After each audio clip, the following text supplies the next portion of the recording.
मित्रों नमस्कार। आज हम पातंजल योग प्रदीप के आधार पर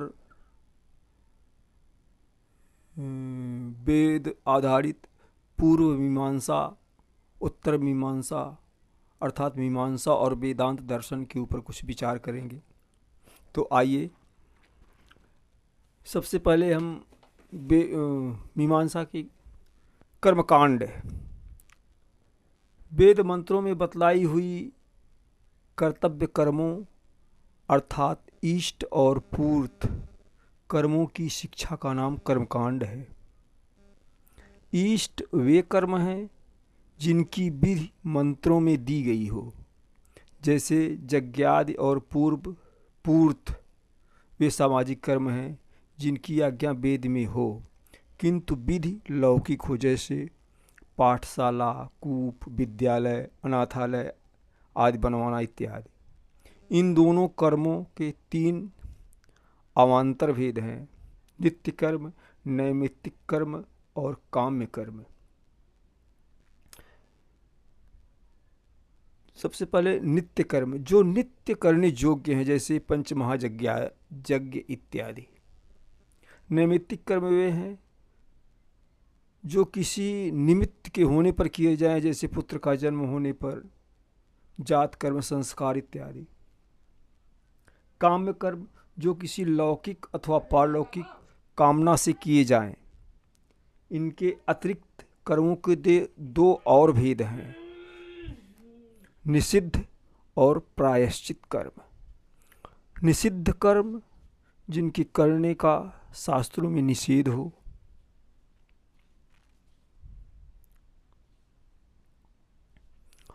प्रायश्चित कर्म जो विहित कर्म के न करने अथवा विधि विरुद्ध के करने या वर्जित कर्म करने से अंतःकरण पर मलिन संस्कार पड़ जाते हैं, उनके धोने के लिए किए जाएं, उनको प्रायश्चित कर्म कहते हैं। किसी कामना की सिद्धि के लिए किए गए कर्मों का फल भोगना ही पड़ेगा तथा प्रतिसिद्ध कर्मों का आचरण अशुभ फल करेगा ही।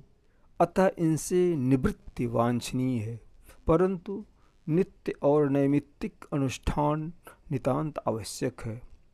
अतः काम्य और निषिद्ध कर्मों से निवृत्ति, परंतु प्रायश्चित तथा नित्य और नैमित्तिक कर्मों में प्रवृत्ति मोक्ष की साधिका है। उपासना कांड, वेद मंत्रों में बतलाई हुई लवलीनता अर्थात उनकी वृत्तियों को सब ओर से हटाकर केवल एक लक्ष्य पर ठहराने की शिक्षा का नाम उपासना है। ज्ञान कांड, इसी प्रकार वेद मंत्रों में जहाँ जहाँ आत्मा तथा परमात्मा के स्वरूप का वर्णन है उसको ज्ञान कांड कहते हैं। मंत्रों के कर्मकांड का विस्तार पूर्वक वर्णन मुख्यतया ब्राह्मण ग्रंथों में ज्ञान कांड का, आरण्यकों तथा उपनिषदों और उपासना कांड का दोनों में किया गया है। मीमांसा इन तीनों कर्मकांडों के वेदार्थ विषयक विचार को मीमांसा कहते हैं। मीमांसा शब्द मान ज्ञाने से जिज्ञासा अर्थ में माने जिज्ञासायाम वार्तिक की सहायता से निष्पन्न होता है। मीमांसा के दो भेद हैं: पूर्व मीमांसा और उत्तर मीमांसा। पूर्व मीमांसा में कर्मकांड और उत्तर मीमांसा में ज्ञान कांड पर विचार किया गया है। उपासना दोनों में सम्मिलित है। इस प्रकार ये दोनों दर्शन वास्तव में एक ही ग्रंथ के दो भाग कहे जा सकते हैं। पूर्व मीमांसा श्री व्यासदेव जी के शिष्य जैमिनी मुनि ने प्रवृत्ति मार्गी गृहस्थियों तथा कर्मकांडियों के लिए बनाई है। उसका प्रसिद्ध नाम मीमांसा दर्शन है, जबकि इसको जैमिन दर्शन भी कहते हैं। इसके 12 अध्याय हैं जो मुख्यतया कर्मकांड से संबंध रखते हैं। उत्तर मीमांसा निवृत्त मार्ग वाले ज्ञानियों तथा सन्यासियों के लिए श्री व्यास महाराज जी ने स्वयं रची है। वेदों के कर्मकांड प्रतिपादक वाक्यों में जो विरोध प्रतीत होता है केवल उसके वास्तविक अविरोध को दिखलाने के लिए पूर्व मीमांसा की और वेद के ज्ञान कांड में समन्वय साधन और अविरोध की स्थापना के लिए उत्तर मीमांसा की रचना की गई है।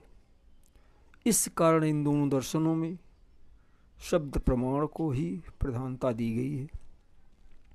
दोनों दर्शनकार लगभग समकालीन हुए हैं, इसलिए श्री जैमिन का भी वही समय लेना चाहिए जो उत्तर मीमांसा के प्रकरण में श्री व्यास देव जी महाराज का बतलाया गया है। तो फिर हम आज की बात यहीं पर समाप्त करते हैं मित्रों। फिर धन्यवाद।